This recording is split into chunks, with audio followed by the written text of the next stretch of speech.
Имаме право да се информираме за она со кое што сакаат да не боцкаат. А тоа нема статус на вакцина, има статус на експериментална инекција со авторизација за итна употреба. Нема дозвола за редовна употреба. Клиничките студии за оваа експериментална инекција не завршија. Една од фазите се одвива сега, во овој момент, во живо, на сите нас. Ние во моментов сме така наречени експериментални глувци. Некој може да прифати. Тоа е негово право.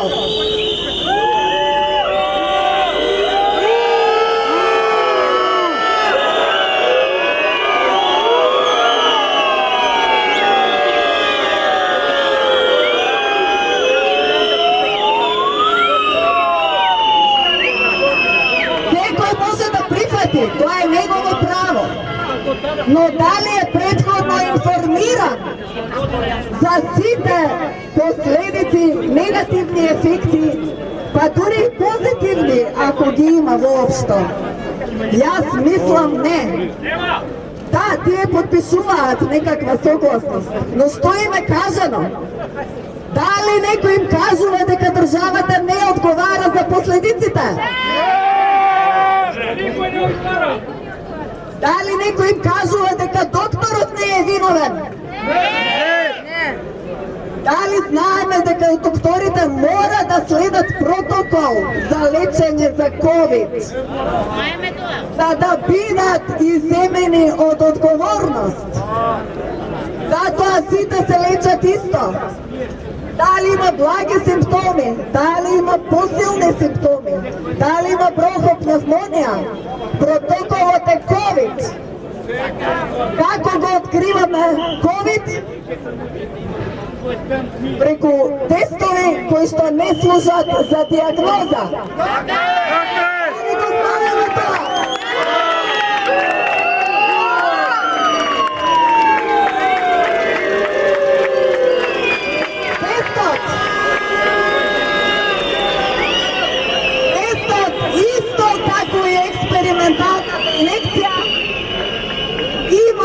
Авторизација за итна употреба. Дозволата истекува на 31.12. оваа година. Центарот за контрола и превенција на болести во САД веќе повика новите добавувачи, односно добавувачи на итните тестови, да се потрудат да измислат тестови кои што ќе прават разлика помеѓу грипот и ковидот. Дали се разбираме што тоа значи?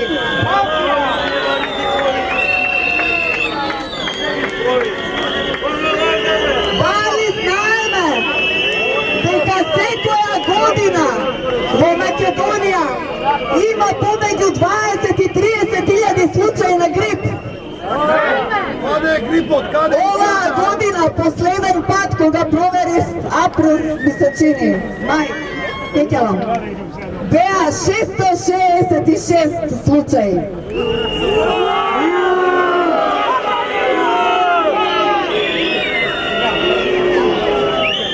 Јас сум многу среќна што денеска млади луѓе повикаа на овие протести, собири, како и да ги наречеме.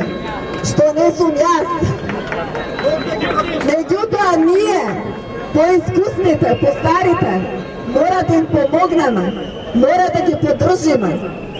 Пресрекна сум што гледам на вистина многу луѓе прв пат од како еве правиме протести од кога започна така наречениот ковид. Прекрасно, прекрасно.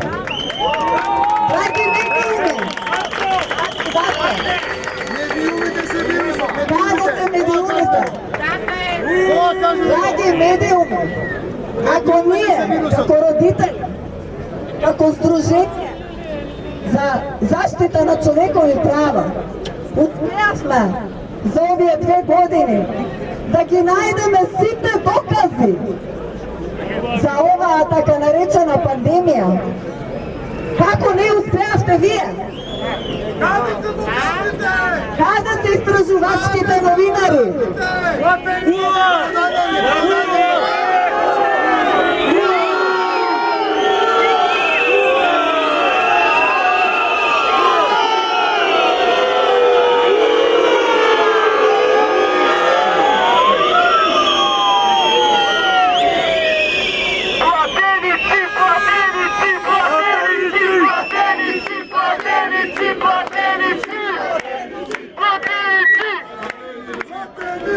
Драги медиуми!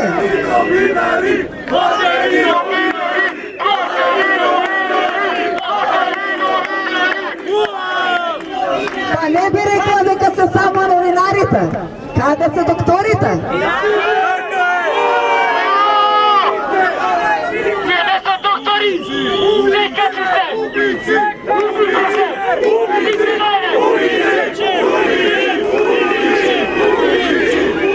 Каде са адвокатите? 2 години ве барам, адвокати, каде сте? Сите држави поднесоа кривични во Хаг против своите држави. Каде сме ние? Ви стојам на располагање, ги имам сите докази. Обратете се.